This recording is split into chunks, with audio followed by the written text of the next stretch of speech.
Hola, bienvenido a tu clase de la entidad donde vivo, que corresponde a Durango. Soy la Miss Daisy Cardosa y en esta ocasión nuestro tema es el acontecer de mi entidad en el siglo XIX y principio del siglo XX. Nos vamos a manejar en las páginas 91 hasta la 93 de nuestro libro de Durango. Y nuestro subtema es los primeros años de vida independiente en la entidad. Te quiero explicar que los primeros 35 años como México independiente fueron difíciles para México. Económicamente hablando, ya lo hemos dicho en clases anteriores, fue difícil establecerse como un país que ya no estaba bajo el dominio de España.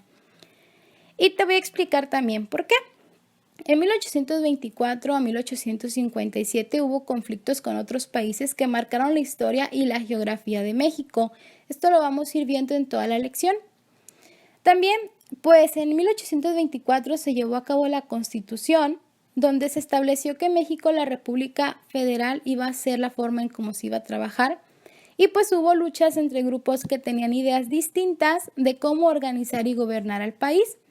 Estos grupos, uno fue los conservadores o centralistas.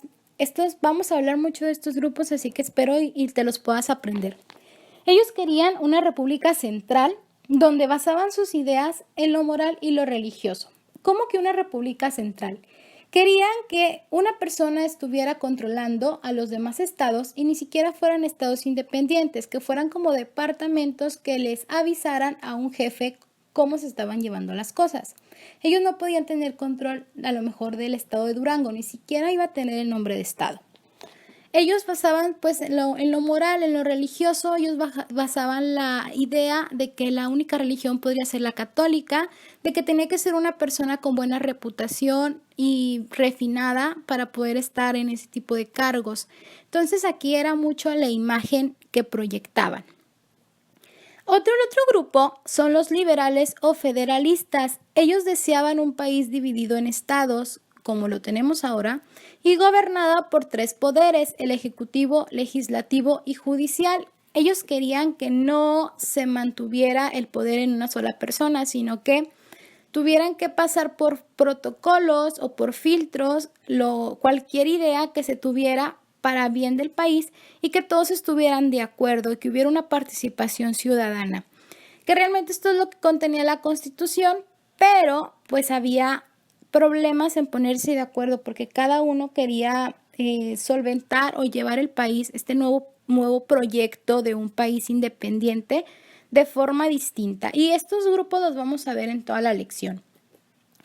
Los liberales o federalistas pues tuvieron a Benito Juárez como uno de sus principales representantes. También a Benito Juárez lo vamos a ver mucho. Si no sabes de él, te invito a que leas su biografía, es muy interesante. De hecho, él es de Oaxaca y fue pastorcito. Entonces, de un pastor a llegar a los puestos que él llega a obtener, la verdad es maravilloso. En Durango, los liberales o federalistas fueron Francisco Zarco, José María Patoni, Francisco Elorreaga, José María del Regato y José Patricio de la Barcena. Algunos de estos nombres los conocemos porque son nombres de las calles cerca del colegio o de nuestras casas, ya que fueron muy importantes en Durango. Francisco Zarco, que fue uno de los liberales que te acabo de mencionar, hizo varias cosas muy interesantes y por eso te hice un apartado especial para él. Él participó en el Congreso Constituyente donde se promulgó la Constitución de 1857. Además, apoyó a Benito Juárez y fue cronista y defendió la libertad de imprenta. Si te fijas atrás hay como un periódico. Antes el poder expresarte pues apenas estaba empezando la libertad de expresión, porque antes si no eras de una buena familia o proveniente de una descendencia española, acuérdate que no te tomaban en cuenta. Y él empezó con esto de la libertad de imprenta, de escribir, de contar las noticias, de todo lo que hemos visto en el periódico en español.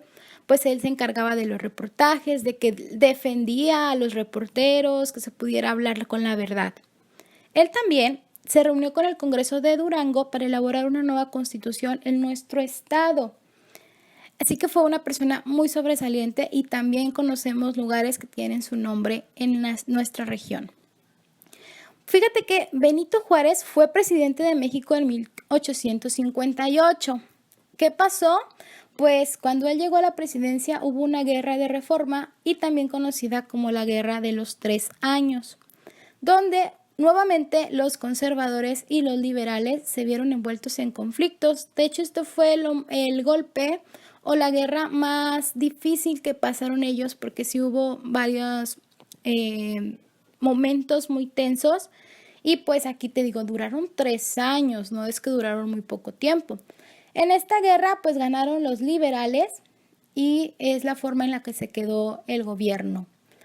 Pero te quiero platicar que en Durango en 1858, cuando fue Benito Juárez presidente, José Esteban Coronado y José María Patoni estaban al mando de Durango, eran los que estaban, pues eran liberales como Benito Juárez, y ellos controlaban el estado de Durango.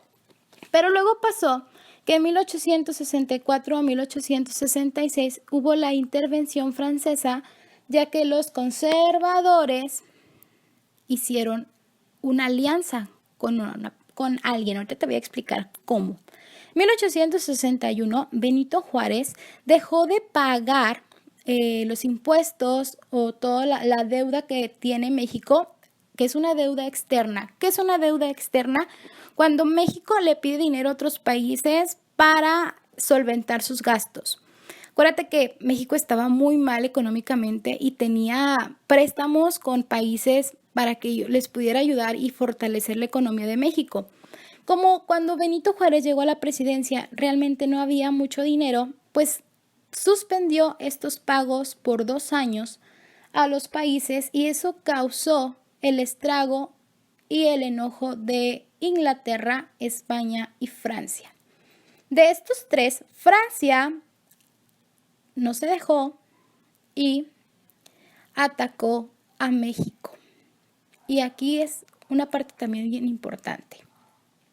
El 5 de mayo de 1862 se dio a cabo una batalla que se llama comúnmente la Batalla de Puebla, que hemos escuchado de ella. De hecho, esta es una fecha cívica muy especial para México. ¿Y en esto qué pasó? ¿Por qué lo celebramos? Pues el general Ignacio Zaragoza, al frente del ejército mexicano, derrotó a los franceses en Puebla, ¿ok?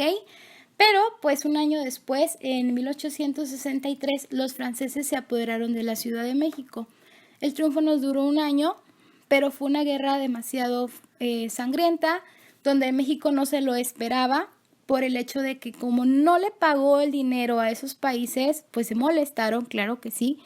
Y pues aparte Francia lo hizo con la ventaja de apoderarse de México. No creas que nada más lo hizo porque no le estaban pagando. Él ya lo hacía con esa intención. Te digo que crearon una alianza entre los conservadores y Francia. Esto se dio a que su emperador Napoleón III se interesó en la propuesta de los conservadores, en donde Francia, que es otro país, iba a establecer en México una monarquía. Quiere decir que Francia iba a tener el control de México. Recién había pasado 35 años que era libre México, después de más de 200 años de estar con España. Y pues los conservadores buscan a Francia y le ofrecen esto que es una monarquía. Que en nuestro libro de Durango nos viene el glosario con esta palabra, que es monarquía, que dice que es una forma de gobierno de un estado donde el poder del estado o cargo supremo es personal y estrictamente unipersonal, designado según el orden hereditario. Quiere decir que aquí no se va a elegir quién es el que sigue. Si tú eres el monarca o la persona encargada, tus hijos, tu descendiente, es el siguiente gobernador y así. ¿Qué pasó? Pues que en México, en 1864, Maximiliano de Habsburgo fue coronado emperador de México y esta es la forma en que México vuelve nuevamente a estar bajo el control de otro grupo u otro país. Entonces, pues parece que no aprendimos, ¿verdad? Es aquí cuando México se convierte nuevamente en un imperio. Y pues la capital de Durango cayó en manos de los franceses en julio de 1864. Y aquí, a partir de aquí, ya hay un nuevo comienzo para México que vamos a ir viendo próximamente. Y pues esto fue toda la clase del día de hoy. A lo mejor fue un poco rápida, pero viene en tu libro de Durango. Sé que si no lo entiendes, lo puedas leer y lo puedas comprender. Espero y tengas un muy bonito día. Nos vemos pronto. Hasta luego.